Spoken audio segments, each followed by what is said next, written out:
El escaparate abre sus puertas para invitar al doctor José Alberto Pérez Toro. Bienvenido usted a nuestro programa. Muchas gracias, doctor Botero. Estoy muy contento de estar en el escaparate conversando con la audiencia en este día tan interesante y tan crucial para la realidad colombiana. El doctor José Alberto Pérez Toro es un ingeniero industrial egresado de la Universidad de los Andes, con máster en Desarrollo Económico y Estudios Latinoamericanos en Oxford University, doctorado en Ciencias Sociales en Northern Washington University, doctorado en Historia de la Universidad Nacional de Colombia, directivo de Planeación Nacional, Federación Nacional de Cafeteros, ANIF, Incomex, Proexpo, Ministerio de Comercio Exterior. Desempeñó cargos diplomáticos en las oficinas comerciales del gobierno colombiano en Argentina, Chile, Uruguay, catedrático de la Universidad Javeriana, y Jorge Tadeo Lozano ha escrito 3 libros sobre economía cafetera y desarrollo económico y otros sobre desde el libre comercio a la globalización. ¿Qué habla uno con un académico de la formación de José Alberto Pérez Toro? Temas de economía y finanzas en tiempos de crisis como el de ahora. El doctor Alfredo Sinisterra hoy escribió una columna muy interesante en el periódico El País de Cali, intitulado Sorpresivo Amanecer. Y vamos a empezar el programa resaltando apartes de eso que puede ser un gran prolegómeno para nuestro programa. Dice Alfredo Carvajal Sinisterra: la pandemia, como lo anticipó hace 2 o 3 años Bill Gates, es un enemigo muy poderoso, puesto que frena en seco el devenir económico.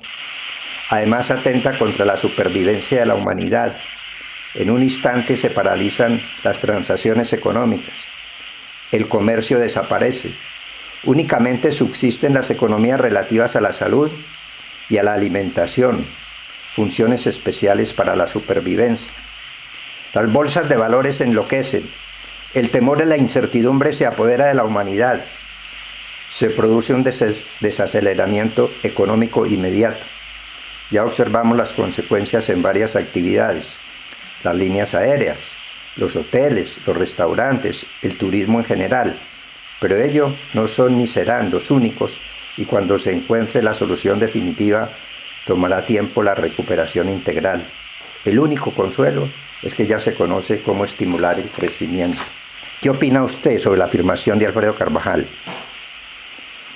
Bueno, es una visión tremendista de la realidad internacional. Yo he tenido oportunidad en alguna ocasión de conversar con el doctor Sinisterra y es una persona altamente preparada. Sus estudios le permiten entender muy bien qué dicen los marcos teóricos de la economía, de las finanzas, del comercio, y con la ayuda de ese tipo de herramientas es mucho más interesante aproximarse a estas realidades. Lo que pasa es que es muy difícil con el planteamiento del doctor Sinisterra trazar una línea y decir esto es imaginación o esto es realidad. Yo diría que si lo mira uno desde el lado de la imaginación, él lo que está tratando es de construir un escenario que llaman escenarios futuribles para ver qué puede pasar en los próximos años, porque lo que estamos viendo no es una situación de una endemia, de una enfermedad que se propaga por el mundo a una alta velocidad, sino que estamos viendo el desajuste de muchas de las variables socioeconómicas y políticas de los países. Desde otra perspectiva, su experiencia como industrial, como empresario, también le permite ver y conoce muy de cerca cuál es la realidad de las empresas, del mundo del empleo, del mundo de la inversión y, muy importante, desde luego, el mundo de los trabajadores. ¿Qué le pasa a los trabajadores de los distintos estamentos de Colombia? Bueno, de lo que hemos oído en estos momentos, no solo del doctor Sinisterra, sino lo que ha venido hablando y expresándose la opinión pública a través de las emisiones de el presidente de la República o los alcaldes de las distintas ciudades, yo diría que lo que han hecho es un esfuerzo muy grande por interpretar qué está ocurriendo en el corto plazo y cómo tomar medidas de corto plazo. Lo que no hemos visto todavía es un análisis más serio, más riguroso sobre las consecuencias que puede traer este escenario hipotético de una endemia. Trump no creía en la endemia, Boris Johnson no creía en la endemia, Bolsonaro no creía en la endemia. Pues son mandatarios de países muy importantes que vieron con una mirada muy rápida, muy ligera, unos acontecimientos de corto plazo. Pero lo que no alcanzaron a imaginarse eran las eventuales consecuencias de largo plazo que produciría una endemia. No solamente la muerte de muchas personas, los jóvenes, los de mediana edad, las personas mayores que dicen los entendidos son las personas más expuestas. Bueno, todo eso está muy bien para el análisis de corto plazo y para invitar al gobierno, o por lo menos a las instituciones y organizaciones cercanas al gobierno, para que dispongan de unas medidas de corto plazo. José Alberto, me parece sí, señor. Ya que hablamos de medidas de corto plazo, el gobierno tomó y publicó el decreto 444 de ahora el mes de marzo, por medio del cual se crea el Fondo de Mitigación de Emergencia para atender las necesidades de recursos para atención en salud y los efectos adversos generados a la actividad productiva. La fuente de recursos del FOME viene de tres partes: del FOMPET, que es el Fondo de Pensiones Territoriales, el Fondo de Ahorro y Estabilización de Recursos Petrolero, recursos asignados por el presupuesto nacional y los rendimientos financieros generados para la administración de los recursos usados. ¿Usted qué opina del contenido de este decreto y especialmente la destinación que se le va a dar a esos recursos cuando el gobierno habla de una apropiación de 14.8 billones de pesos para atender precisamente la emergencia en salud y, por supuesto, favorecer a mucha gente de los estratos más bajos de la sociedad colombiana? Sí, naturalmente, si uno se pone en los pies del presidente o del gobierno, los gobiernos funcionan con base en unos presupuestos que han sido previamente aprobados por el Congreso de la República. Y es un proceso de regateo muy grande entre las organizaciones del Estado para ver cómo se asignan los recursos. Bueno, más o menos en esa forma es como funciona el presupuesto nacional. Lo que yo estoy oyendo con los planteamientos de este decreto, que es una orden de gobierno, no es una orden de Estado, es hacerme una pregunta: ¿qué entidades del Estado tienen excesos de liquidez en este momento? ¿Y cuáles de esos excesos de liquidez podría yo echarle mano para atender un problema de corto plazo? Pues dicho así, suena muy lógico. Lo primero que hace uno es mirar en la chequera cuál es su excedente de liquidez. Pero lo que todavía no hemos podido imaginarnos nosotros los colombianos es, uno, cuánto va a costar la campaña para defendernos contra el coronavirus, cuántas personas pueden eventualmente enfermarse, cuáles son los recursos que hay que invertir para modernizar nuestro aparato de la salud, clínicas, hospitales universitarios y en fin, abrir camas en lugares públicos más grandes para atender a otro tipo de enfermos. Pues cuando se van multiplicando las expectativas de que pueden ser numerosas las personas que van a estar afectadas por esa situación, pues diría uno que los recursos que ha dispuesto el gobierno son insuficientes. Puede que sean suficientes para un mes o para unos pocos días atendiendo esta situación. Hemos oído una palabra y es que la endemia es explosiva. Bueno, los que hemos estudiado un poco de matemáticas, cuando nos hablan de crecimientos exponenciales, no sabemos exactamente quién le está dando ese tipo de cartilla al gobierno.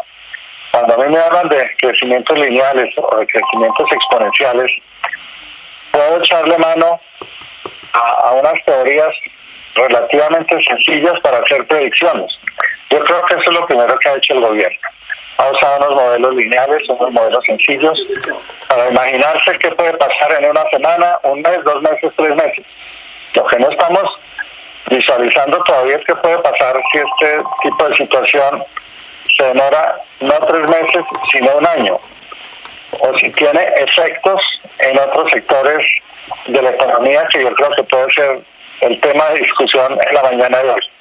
Entonces podríamos, si me parece al escaparate, hablemos un poco sobre esas medidas de corto plazo, como las de la pregunta que acabamos de hacer, y lo otro, hacer un poco de futurología, de prospectiva, de foresighting, como dicen en el lenguaje especializado, para tratar de imaginarnos unos escenarios futuros que no son ni mucho menos improbables. Yo creo que pueden ser altamente probables y hay que hablar sobre esos temas también.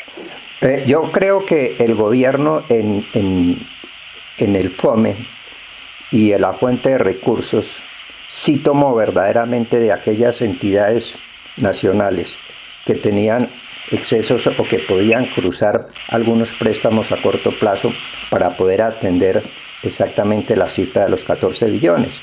Ha sido muy discutido en el país el tema de el préstamo que se hizo el gobierno de recursos del Fondo de Pensiones Territoriales. Y vinieron los alcaldes y los gobernadores y brincaron por una y otra cosa. Pero el gobierno dice, pues son recursos que tienen que desembolsar en 40 años. ¿Cómo no podemos acudir a esos recursos para que dentro de 2 años, 3 años, o en 3 vigencias o 4 vigencias el gobierno reintegre ese préstamo? Me parece que estuvo bien. Y obviamente en el Fondo de Ahorro y Estabilización Petrolera, pues son recursos que prácticamente proceden de Ecopetrol, me imagino, y algunos recursos que están apropiados en el presupuesto nacional. Me parece que desde ese punto de vista allí se puede contestar parte de su interrogante, ¿no? ¿Cuáles son las instituciones que tienen exceso? Me parece que ahí está esa parte, José Alberto. Y la otra parte es verdaderamente la apropiación para salud dentro del total de los 14 billones, que fueron 7 billones, son suficientes como para atender la emergencia a corto plazo. Bueno, no sabemos exactamente cuál sea el costo de mantener abiertas un montón de clínicas, de hospitales, donde los recursos de los hospitales y las clínicas vienen declinando porque los otros enfermos no están yendo por el sistema de salud a los hospitales de miedo de contagiarse. Los médicos tienen que cobrar sus salarios y están corriendo grandes riesgos. Las drogas que vamos a tener que usar son mucho más costosas y el tratamiento de los respiradores indudablemente que será mucho más costoso.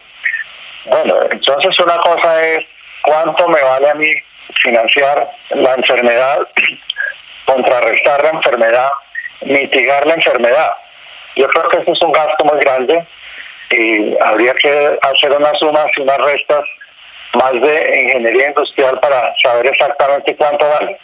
Lo que sí no nos están hablando en ningún medio, ni siquiera las universidades o los centros de investigación que deberían estar pensando en esos términos, es cuál es el costo de las externalidades, que es una palabra económica importante, el costo que le genera al país el paro en el trabajo, el paro en las industrias, el paro en la movilización de las empresas, el paro en los aeropuertos, el paro en la prestación de muchos de los servicios básicos. Claro, todos sabemos que los almacenes que venden alimentos se están moviendo y están prestando un maravilloso servicio a través de los Rapid y bueno, ese tipo de operaciones que existen de transporte de mercancías.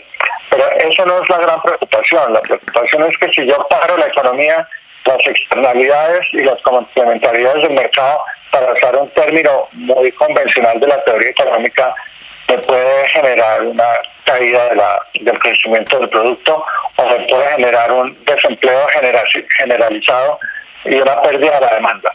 Si usamos esas tres palabras, desempleo, paro y caída de la demanda, estamos entrando en un terreno altamente peligroso y que amerita una discusión mucho más rigurosa y más seria.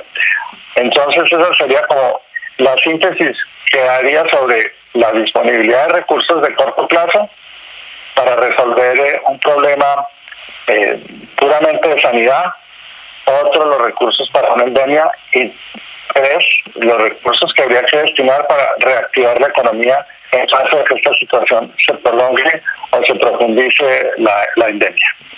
Yo creo que las proyecciones de crecimiento en Colombia y en el mundo entero pues tienen que ser revaluadas todos los días. Hace 2 semanas el director de Fedesarrollo hablaba de un impacto del coronavirus solamente del 1% del PIB nacional.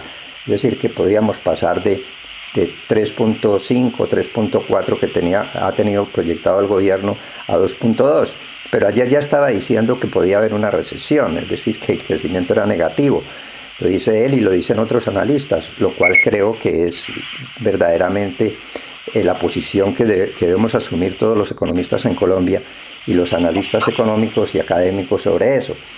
En el evento en que se gasten estos 14 billones, que es la primera apropiación presupuestal grande que se hace en Colombia, más los otros recursos que han venido apropiando el sector privado para atender también necesidades, que dicho sea de paso, es un gesto de mucha solidaridad y de mucha solidaridad y mucho afecto en este momento. ¿Cuál cree usted que podría ser el segundo paso que daría el gobierno de recursos?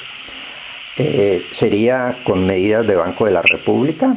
¿Sería con medidas de crédito público externo? ¿Sería con qué recursos sería? En el evento en que, digamos, en 15 días se acabaron los 14 billones, no estamos en el pico del problema del coronavirus, tenemos que hacer muchas inversiones, tenemos que hacer mucho gasto, tenemos que importar muchos equipos y tenemos que pagar mucha nómina. Y tenemos que habilitar muchos hospitales y además tenemos que extender la mano también al sector productivo que todos los días solicita una y otra cosa. Muy buena pregunta. Si uno hace un repaso de la institucionalidad de Colombia, ¿cuáles son los organismos que dispone el país para manejar ese tipo de situaciones? Bueno, yo podría decir, uno, la moneda es una institución que la gobierna el Banco de la República. 2, el crédito, que es también una institución que se maneja conjuntamente con los bancos, el sector financiero y el gobierno. 3, las finanzas públicas. Esa es otra institución muy importante que maneja no exactamente el Banco de la República, sino el Ministerio de Hacienda. Entonces, fíjate, ya estamos hablando de unos escenarios diferentes. Otro escenario es el crédito internacional. Desafortunadamente, cuando uno mira con cuidado la ley 31 que formó en el año 92, que creó el nuevo Banco de la República, el Banco de la República, con esa norma, parecía que habíamos entrado a un mundo feliz, el mundo donde la economía está en equilibrio, el mundo donde las variables macroeconómicas son controlables, el mundo donde puedo manejar el crédito, la tasa de interés, las reservas internacionales, y era un espacio maravillosamente grande para que el Banco de la República y sus funcionarios se deleitaran manejando las variables macroeconómicas. Muchos funcionarios de Fedesarrollo, de la Universidad de los Andes, de organismos conocidos que todos sabemos cuáles son, estaban felices trabajando en el Banco de la República, moviendo esas variables macroeconómicas. Anoche oí al doctor Ocampo, Aleño, que fue ministro de Hacienda, ministro de Agricultura del presidente Samper, gerente del Banco de la República, profesor en la Universidad de Columbia. Pues a él le tocó ese periodo en que el Banco de la República se transformó en un banco central, entre comillas, moderno. Un banco central antiguo era el Banco de la República, que prestaba dinero a través de emisión primaria. Y esa emisión primaria ocasionalmente respondía a las necesidades del gobierno o con una simple sugerencia o una ley ordinaria del Congreso de la República se podía abrir un cupo de endeudamiento. Eso lo hizo el presidente Clinton en los Estados Unidos cuando recibió del Banco de la Reserva Federal una autorización por parte del Congreso para disponer de 11.9 trillones, o sea, millones de dólares para reactivar la economía internacional. Y en estos días algo parecido ha pasado con el Congreso americano. Ha autorizado al Ejecutivo para que disponga de unos recursos del Banco de la Reserva Federal. Sorpresa, eso no se puede hacer en Colombia porque aquí hay una reforma constitucional que prohibió hacer ese tipo de operaciones. Entonces, el Banco de la República, para atender no una situación de coyuntura, como puede ser las necesidades de los hospitales, o atender a las personas que están desempleadas en las esquinas y darles una ayuda, pues para eso disponemos de los recursos de caja con que cuenta el gobierno o con la liquidez, como dijimos al comienzo del programa, que disponen ciertos fondos del Estado. El problema yo creo que se tiende a salir de madre, y yo estoy de acuerdo con lo que dice el doctor Carvajal Sinisterra. Pues el problema puede ser mucho más grande. Puede ser que estamos entrando en las puertas de una gran depresión, como la de 1930, y el país no está preparado en este momento para enfrentar ese tipo de situaciones. De suerte que yo invitaría que las personas doctas ilustradas también nos den luces sobre ese tipo de escenarios. Anoche habló la alcaldesa de Bogotá y ya nos hablaba de otros temas inesperados, que esta crisis no va a durar un mes, sino que puede durar 3 meses. Y nos está hablando de que no tiene un comportamiento exponencial, cosa que nos sorprendió muchísimo, sino un crecimiento cíclico. Luego vamos a tener no una, sino 2, 3, 4, muchas crisis del coronavirus a lo largo de 1, 2, 3 años. No sabemos cuánto tiempo pueda durar este fenómeno internacional. Y si ese es el escenario que ella está viendo, pues mira que tenemos que cambiar nuestra forma de percibir la política económica y la razón del Estado. Yo creo que estamos viendo un gran esfuerzo del gobierno nacional en materia de consecución de recursos y apropiaciones y uso de recursos. Pero no veo el mismo esfuerzo en los responsables del manejo de los entes territoriales en Colombia. Excepto la señora alcaldesa de Bogotá, que ha salido pues a anunciar unas medidas y tampoco se han dado, porque el caso de servicios públicos, ¿no?, la disminución o los subsidios de servicios públicos a los estratos 1, 2 y 3 que inicialmente ella anunció, eso no se ha dado, y no se ha dado en ninguna parte de Colombia. Y dicho sea de paso, José Alberto, Cali es la ciudad más favorecida en el evento en que se tome una decisión de ese tipo. ¿Por qué? Porque en Cali tiene una deuda muy grande con la nación. Y yo he pensado que si quieren subsidiar en servicios públicos que los maneja en Cali, a los estratos de la sociedad, puede ser hasta el 4 o el 3 o el 4, bueno, ellos dirán, perfectamente lo puede hacer cruzando cuentas. Hombre, yo le tengo que girar 100.000 millones de pesos mensuales en Cali, o 50.000 millones de pesos mensuales, al gobierno nacional por el pago de la deuda. Crucemos cuentas. Sencillamente, yo entrego el subsidio o no cobro los servicios públicos contra la cuenta que tengo con el gobierno nacional en ese endeudamiento. Me parece que un cruce de cuentas es viable para Cali y es muy favorecido, y eso no se ha dado. Yo no sé qué piensa el alcalde, pero me parece que es una coyuntura que debería aprovechar para hacerlo. Y así en muchos casos. Yo no veo, por ejemplo, una gobernadora o ningún gobernador que diga, ¿sabe qué? Pues es que sí, vamos a trabajar en materia del impuesto de rodamiento, o vamos a buscar en qué forma podemos determinar una ostensible reducción en intereses de mora que tiene la gente en prediales, o vamos a trabajar en recursos que pueden tener los entes territoriales. Eso no lo han hecho, José Alberto, de manera que yo no veo una integridad, yo no veo una unidad de criterio entre el ente nacional y entre el gobierno nacional y los entes territoriales. ¿Usted qué piensa? Es una muy buena pregunta en realidad y nos hace pensar nuevamente en términos de país. Una cosa es la nación, el Estado-nación, el gobierno central que maneja los recursos de impuestos de la nación y donde tributan todas las empresas. Muy bien, yo manejo así el presupuesto nacional y lo redistribuyo entre las regiones, entre los departamentos y entre los municipios. Y esa ha sido la política tradicional de Colombia, llevar desde el gobierno central recursos a los 1.200 municipios, a los 30 y tantos departamentos, repartiendo recursos del presupuesto nacional. Claro, yo sé que hay departamentos ricos, Antioquia, el Valle del Cauca, Santander, el eje cafetero son departamentos ricos, Atlántico, se disponen de recursos propios a través de sus rentas departamentales o de otros mecanismos de cobros directos de impuestos como los prediales. Pero esa no es la realidad de todo el país. Yo creo que los gobiernos departamentales y municipales, en su inmensa mayoría, carecen de recursos suficientes para atender sus necesidades de obras públicas. Si no es porque se hace presente el presupuesto nacional, no habrá carreteras nacionales.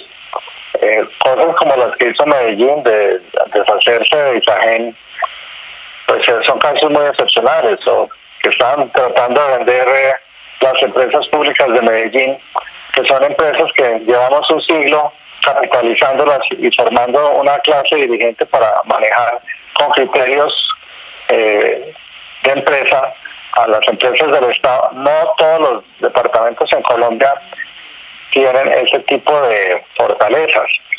Entonces, me parece muy interesante lo que dices de conseguir recursos de este tipo de agencias, pero la gran pregunta que yo no he oído todavía una respuesta concreta es que el gobierno me diga, mire, es que controlar el coronavirus vale $1.000 millones, o 2.000 millones, o 10.000 millones, o 100.000 millones de dólares. Esa suma no la hemos oído en este momento. Ni tampoco nos han dicho cuánto cuesta la crisis económica que se desata por el paro nacional inducido por una situación obvia de temor que tiene la gente de salir a las calles y contagiarse. Pero hacer todas las operaciones de mercado desde un teléfono o desde un computador, pues no pasa de ser una novedad de la quinta generación. Todavía no estamos en las tecnologías, las disruptive technologies de la quinta generación para hacer todas las transacciones vía computador. Colombia seguirá siendo por mucho tiempo un país muy artesanal en ese tipo de operaciones en las empresas, y que los departamentos y los municipios funcionen como entidades del siglo XXI.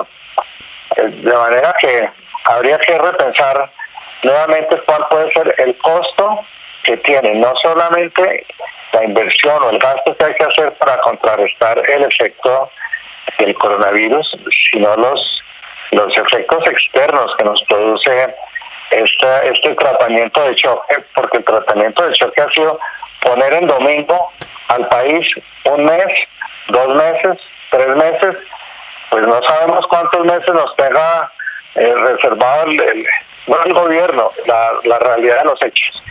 Pero si empieza a durar más tiempo de lo que esperamos, creo que hay que inventarse un nuevo modelo de desarrollo económico para enfrentar un colapso de la economía. Si no un colapso, un freno muy peligroso de la economía. Keynes ya lo había dicho, lo más costoso del efecto de la Gran Depresión no fue diseñar las políticas, no fue diseñar las medidas, no fue buscar otras formas de inversión pública para reactivar la economía. Es lo que tuvo que esperar la economía internacional para volverse a reactivar con medidas altamente expansivas.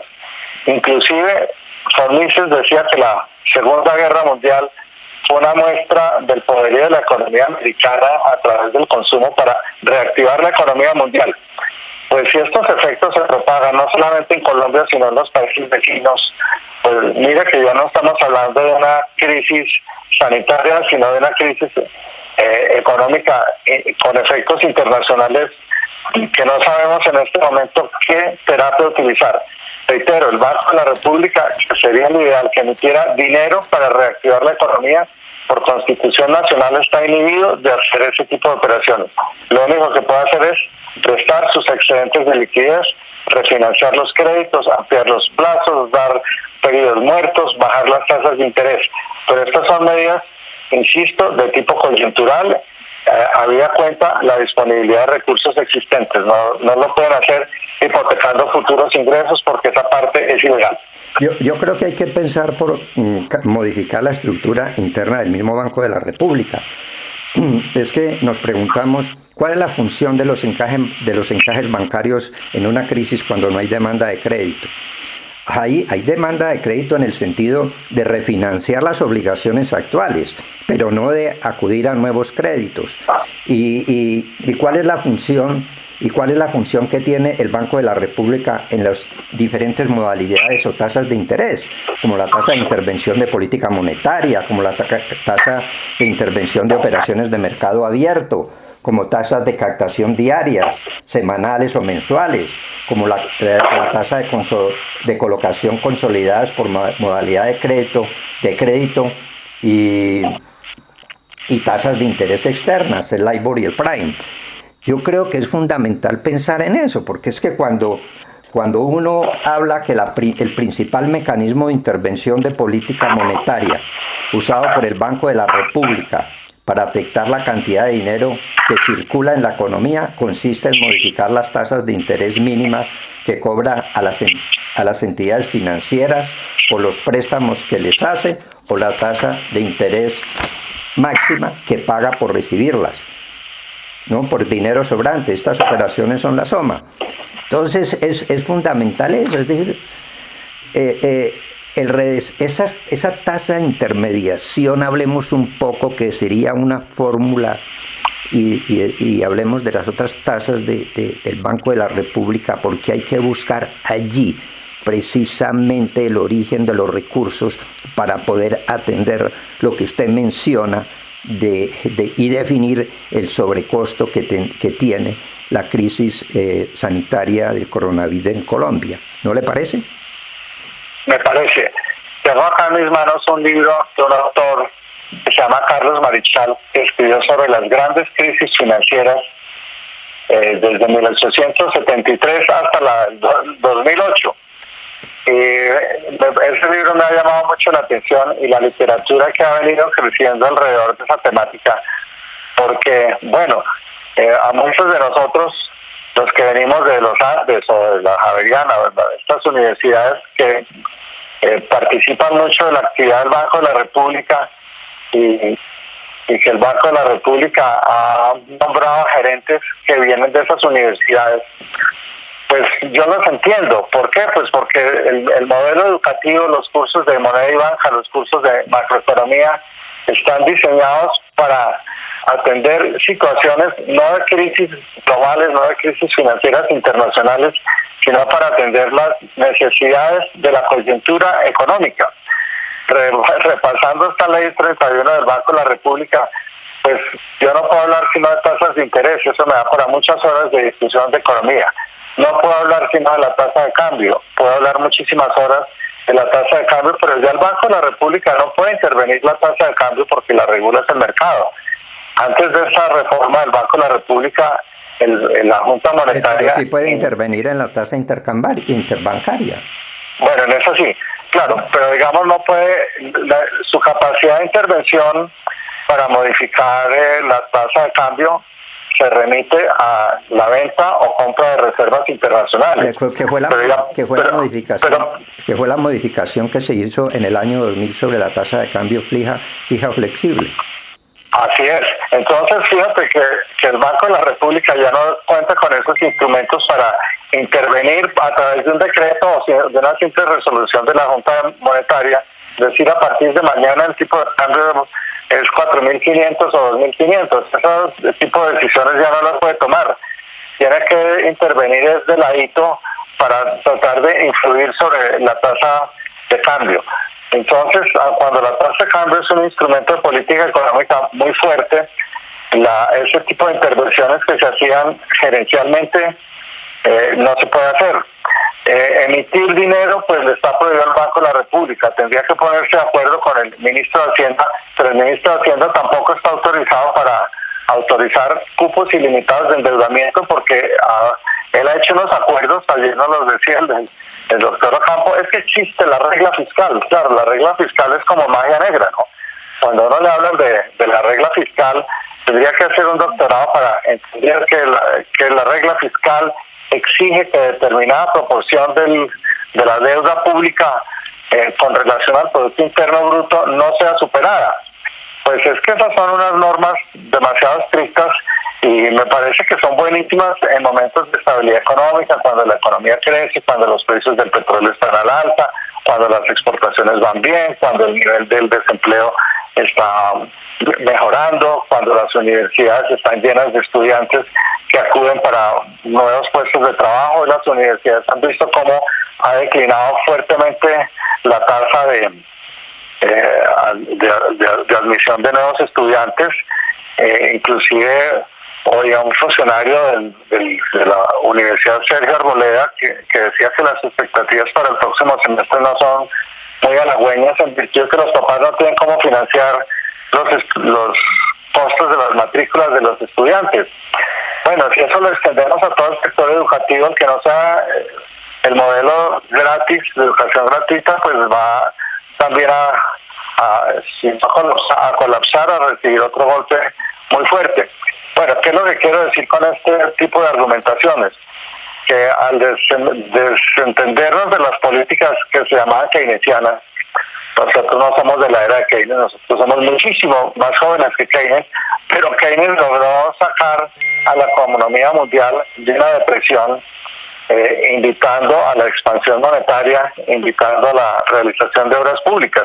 Ese tipo de medidas están completamente fuera del foco de la teoría económica que usamos en Colombia o que usan los think tanks colombianos. Si uno va a pedir un puesto de desarrollo y dice yo estoy a favor de la emisión para reactivar la economía, pues no consigue el puesto. Y si al Banco de la República, pues tampoco lo aceptan. Bueno, ¿qué quiero decir con eso en forma graciosa? Políticas que funcionaron muy bien en épocas de grandes depresiones y que fueron cuestionadas por autores como Hicks con la curva SLM, por Mundell, la curva el modelo de Phillips. Bueno, esos modelos que vemos en economía tradicionales que no se comportan muy linealmente, pues sí, es cierto, no, de pronto no fueron las mejores políticas, o ha habido algunos correctivos, pero esos correctivos, repito, son buenísimos para momentos de cierta estabilidad económica. Pero si empezamos a hablar que se nos viene un escenario en que la economía puede decrecer el 5, 10, 15, 20%, bueno, es que esas son catástrofes. Si la tasa de inversión se vuelve cero, se vuelve negativa, pues estamos hablando de catástrofes. Si estamos hablando de la tasa de despidos en Colombia, en el mercado laboral, pues estamos hablando también de catástrofes. Si estamos hablando de que las ayudas por los excesos de liquidez o de crédito que tiene el gobierno o estos fondos públicos atienden a las necesidades de los más desprotegidos, 1, 2, 3 semanas, 1 mes, 2 meses, bueno, perfecto, me parece muy bien gastados esos recursos, pero si la situación se prolonga, pues es que nadie resiste una semana sin comer, y menos un mes sin comer, y menos 3 meses sin comer. Pero José Alberto, yo le formulo una pregunta muy práctica. Cuando yo como banquero le concedo un crédito a usted, yo me voy con el pagaré al Banco de la República a redescontar el crédito y me redescuentan el crédito, el 80% del crédito, me lo redescuentan. ¿Qué significa eso?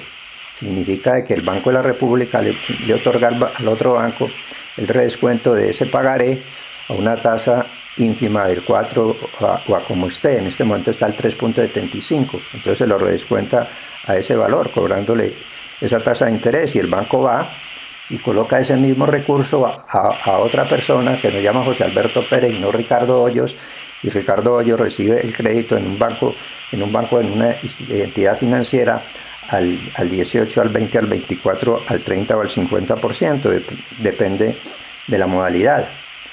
Entonces, el grado de endeudamiento privado en Colombia es muy alto. Anoche le estaba escuchando a Suárez que decía que el grado de endeudamiento es de 500 billones, es decir, el 50% del Producto Interno Bruto en Colombia. Es demasiado alto. Es que cuando hablamos del 50% está comprometiendo mucho la economía colombiana. Entonces, ¿por qué esa distancia? Ahí sí puede obrar, ahí sí puede funcionar el Banco de la República en un momento de crisis y en un momento de sencillamente como mandar al cuarto de San Alejo el concepto de ortodoxia económica. Me gusta mucho la palabra ortodoxia. Pues claro, la ortodoxia suena muy bien y es muy fácil, pues no digamos fácil de aplicar, pero hay unas coordenadas muy conocidas. La literatura económica le da a uno un arsenal muy importante de herramientas para aplicarlas en los momentos en que la economía está estable. Entonces, dar descuentos suena muy bien. Aplicar unos recursos del encaje para que el Banco de la República haga unos swaps, pues perfecto. ¿Por qué? Pues porque todo el sistema está encajado. Y mientras el sistema está encajado, pues hay unos bancos que podrán tener un poco de exceso de liquidez y otros estar temporalmente con problemas de liquidez. Bueno, entonces las herramientas con que cuenta el Banco de la República son muy buenas para atender situaciones de liquidez o de iliquidez. Lo que no está preparado el Banco de la República ni el Estado colombiano tampoco es para atender situaciones de insolvencia. Yo lo que he querido decir en esta conversación de hoy es que el país está entrando, se ha acercado mucho al abismo, no de la iliquidez, es el abismo de la insolvencia. En la crisis del 30, acordémonos, fue una crisis de liquidez. Los bancos se quebraron en el mundo porque no había suficiente liquidez.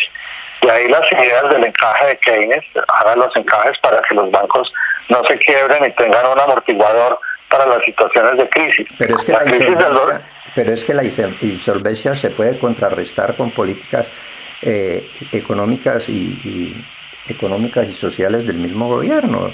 Claro. Es inaudito. No del gobierno, ahí discrepo contigo, bueno, no es del gobierno, sino del Estado. Ya necesitamos un congreso que diga que no hago la ley 31 del Banco de la República porque voy a autorizar ilimitadamente con unas cuantías que jamás nos hemos soñado al Banco de la República para que haga unas emisiones tan supremamente importantes que permitan que la economía se recupere. No estoy hablando del tipo Venezuela. Venezuela pues es una locura porque ya no hay banco central, ahí es una máquina que emite billetes, patacones, entonces la moneda dejó de tener función económica. Naturalmente eso tiene un límite, pero estamos hablando de recursos que la economía pueda absorber, que permitan recuperar el nivel de empleo, que permita recuperar el nivel de inversión, pero oye, muy importante es que la demanda en Colombia no se caiga. Leyendo a Marshall era el papá de la demanda, el papá de la microeconomía, que le enseñaba esas teorías a Pigou, pues repasándolo para la charla de hoy, cuando se cae la demanda en un país, lo que es muy difícil es reactivar la demanda. Pero es que, ¿cómo va usted a reactivar la demanda cuando en sectores productivos tan importantes como la avicultura, la porcicultura y muchos otros, los costos de producción en porcentajes entre el 70 y el 80% depende de materia prima importada? Y en materia prima importada, cuando la tasa de cambio en Colombia ha caído en cerca del 97% entre el año 2014 y el 2020. En el 13 de marzo del 2014 la tasa de cambio estaba a 2.047,59 y hoy está a 4.050 o a 4.060. Eso es el 97% de modificación. Entonces, ¿qué pasa con las importaciones? ¿Cuál es el impacto por concepto solamente de devaluación de la materia prima para producir en un proceso de sustitución de importaciones? Es que es inaudito que Colombia tenga que importar 10 o 12 millones de cereales para poder atender la demanda interna cuando este es un país, carajo, de cultura maicera. El país se hizo con el cultivo del maíz. Bien lo decía un día el director de Facenda, que el punto de equilibrio en un proyecto grande agrícola en el llano era de 5.000 millones de pesos, porque una combinada costaba 1.500 millones o 2.000 millones de pesos. Entonces, si se promueve si se promueve la sustitución de importaciones con proyectos grandes en Colombia, hombre, yo creo que es un alivio y una coyuntura de reactivación económica, y así puedes pasar en múltiples sectores. Bueno, me alegra mucho que el único que está haciendo críticas no sea José Alberto Pérez, sino que el escaparate también ponga una posición crítica, y me parece que ha puntualizado ha señalado dos puntos muy interesantes. Hablar de emitir dinero para reactivar la economía vía la demanda, pues es anatema. Y hablar en estas horas de sustitución de importaciones, yo creo que el doctor Campos se desmayaría después de sus libros sobre el desarrollo de América Latina. Sí. La palabra sustitución de importaciones quedó prohibida cuando se instauraron las políticas neoliberales y nos mandaron a competir en los mercados internacionales. Nos mandaron a competir, pero fue para comprar de todo, para gastarnos las divisas que producíamos por los hidrocarburos o por el carbón. Entonces, ya no estamos en ese escenario feliz en que el carbón lo está usando todo el mundo, cuando Francia prohibió usar el carbón para el 2050, cuando caen los precios internacionales del petróleo, cuando Estados Unidos hace fracking a $30 y en Colombia es prohibido porque los ambientalistas nos dijeron que eso era horrible, sacar petróleo debajo de la tierra porque se debilita la tierra por debajo. Yo no sé, porque el agua se puede contaminar. Es decir, nos da unas buenas razones. O en el argumento que estabas hablando sobre las exportaciones.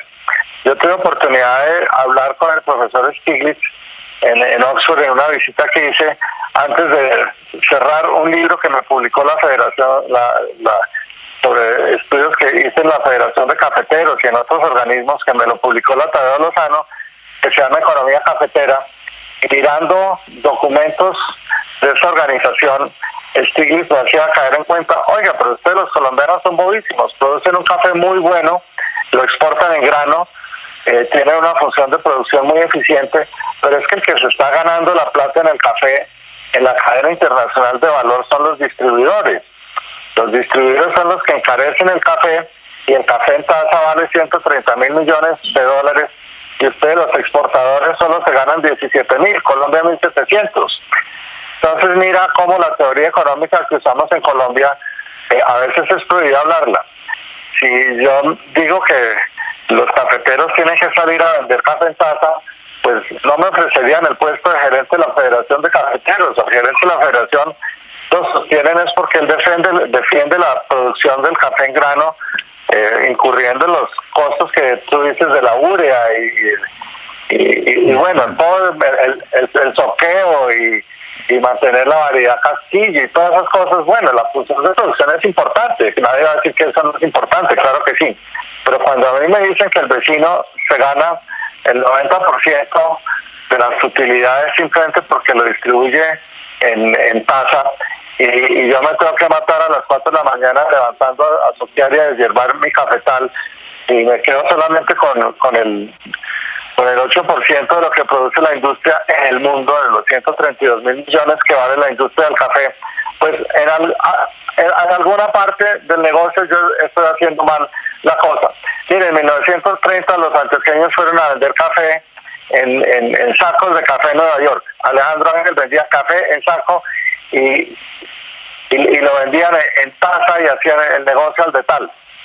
Cuando nos dijeron que hay que venderle solo a las grandes multinacionales el café excelso tipo Federación en sacos de 70 kilos, pues sí, para las estadísticas mundiales de la OIC eso suena buenísimo, pero como negocio no lo es. Pues me alegra mucho que el escaparate esté haciendo caer en cuenta que en comercio exterior no sabemos participar de la cadena internacional de valor, y que en la gerencia de la moneda, de la banca y el crédito, pues nos quedamos con una teoría muy buena que sirvió bastante en los años 1990, después de las crisis de Bretton Woods y de la crisis financiera del año 86.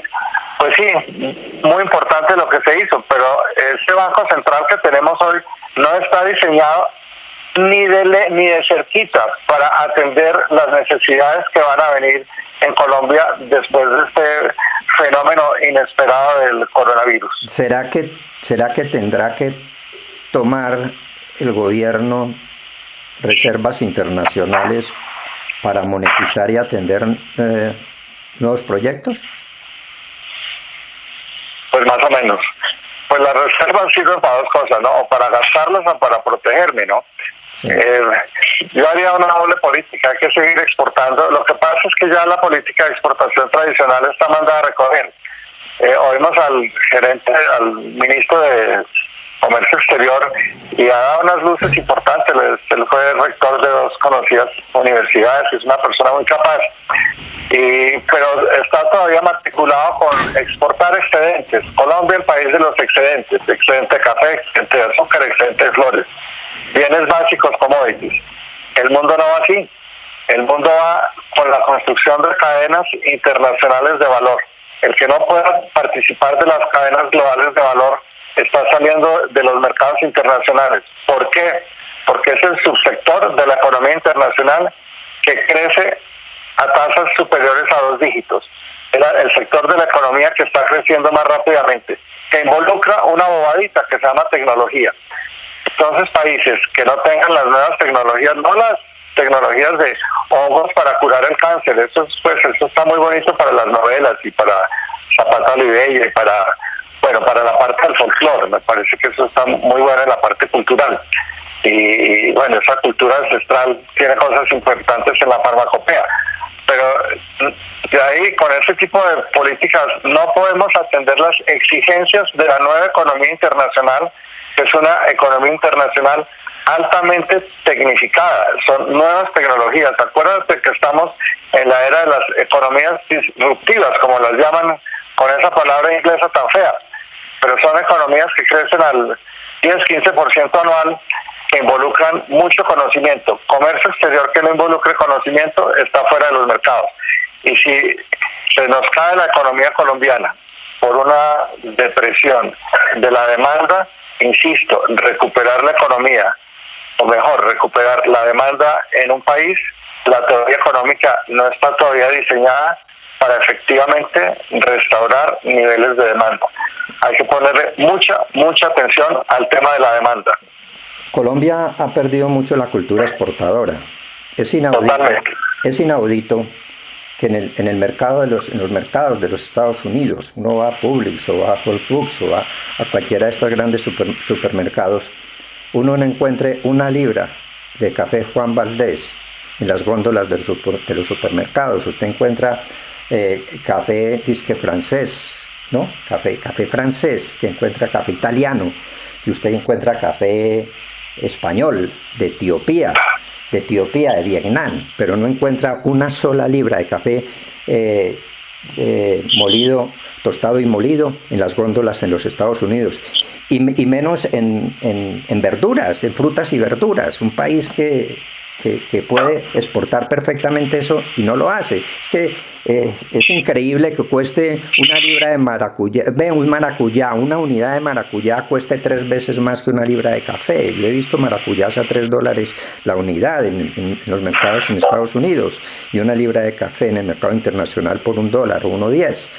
Y uno no ve la presencia de esos productos. De pronto ve uno que los peruanos mandan arándanos, entonces tienen todas las góndolas arándanos, y los centroamericanos mandan plátano y mandan tomate, los mexicanos a todas partes, y mandan los chilenos frutas también y muchas cosas, y Colombia nada. Entonces sí, me gusta mucho que hables del passion fruit. Sí, la fruta de la pasión en maracuyá. Lo que hay que ponerle a la nueva economía colombiana es pasión, porque mira, exportar café de origen era anatema. Durante 70 años no quisimos exportar café de origen porque le vendíamos todo el paquete a Rothschild, a Nestlé, a las grandes multinacionales. Claro, no es importante hacer negocios internacionales y buenos negocios, claro, pero no tenemos una parte apreciable de nuestro café de origen para hacer eso que dices tú.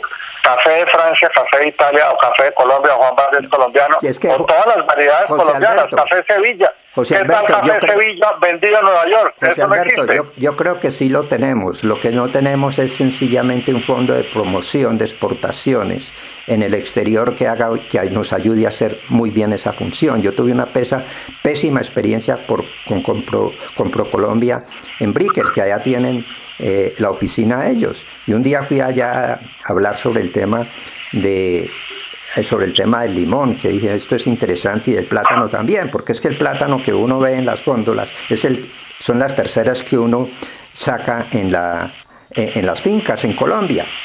Entonces fui a hablar allá con una persona y me salió una niña y me dijo, bueno, señor, ¿usted qué quiere? Y le dije, no, yo quiero ver cuáles son los contactos y cuál es la política que ustedes tienen en materia de ayudar a promover la venta de productos como el limón, ¿no? El limón Tahití, que es muy bueno en Colombia. Me dijo, no, es que yo no manejo esa línea. ¿Y quién la maneja? No, pues es que no está. Y le dije, bueno, y cuénteme una cosa, ¿y cómo es la estructura administrativa? Y me dijo, no, aquí somos 20 personas generalmente de pasantía, que venimos de Colombia a hacer una pasantía. Y le dije, ya, una pasantía. Entonces ustedes no son expertos en comercio exterior, no, nosotros estamos aprendiendo.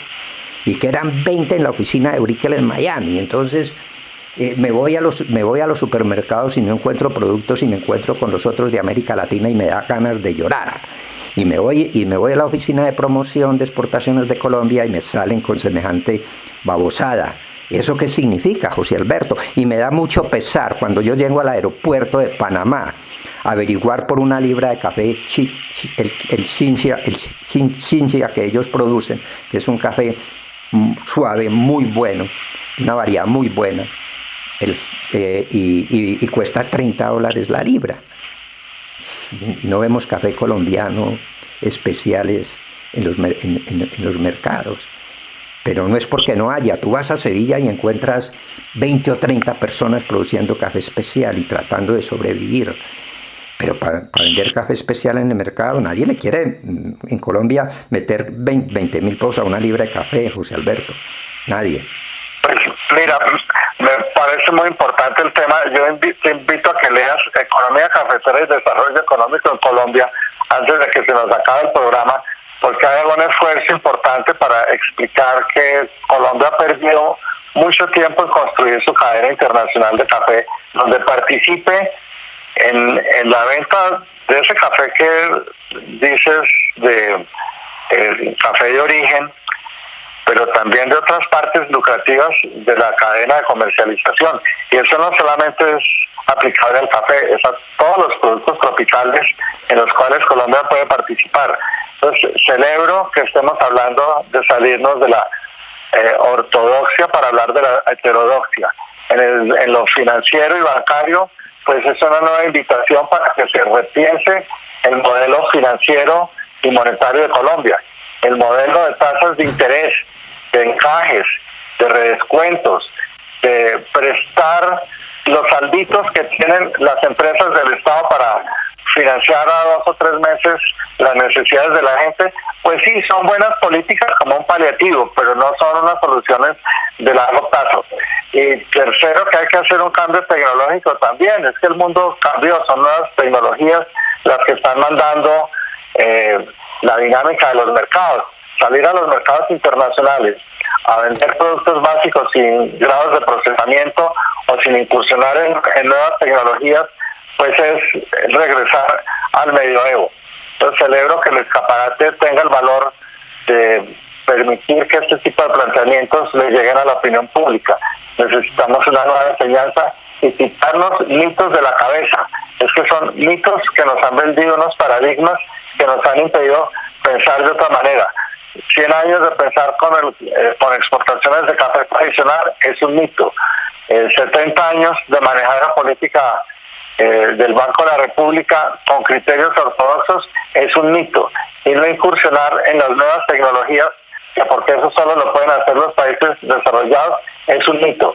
Celebro que estemos derrumbando mitos. Sí, es la hora, porque la crisis nos va a llevar no solamente a reevaluar el modelo económico, sino que nos va a llevar a reevaluar también la conducta humana. Yo creo que hay que ser más espiritual, hay que tener conceptos de moralidad diferentes, hay que tener conceptos de familia diferentes, y hay que tener conceptos de respeto a los